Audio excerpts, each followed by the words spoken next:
The method was developed to facilitate the enrichment and identification of a novel microbe of interest found in wild Caenorhabditis nematodes, allowing further investigation into host-microbe interactions. The main advantage of the technique is that it enables researchers to enrich for non-culturable pathogens and microbiome bacteria directly in the intestine of wild nematodes.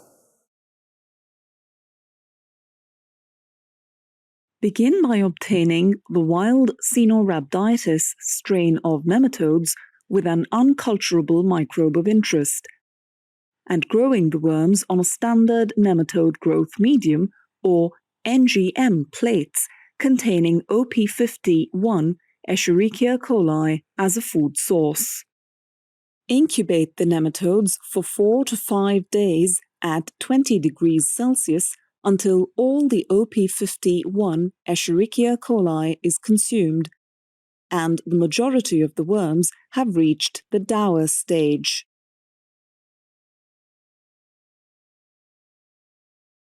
To wash the nematodes at the dauer stage, add 5 milliliters of M9 minimal salts media to a 6 cm plate of starved worms, and use a sterile glass pipette and bulb to pipette up the M9 media and worms from the plate, and transfer them to a sterile 15 milliliter centrifuge tube. Spin down the worms at 1000 times G for 30 seconds at room temperature.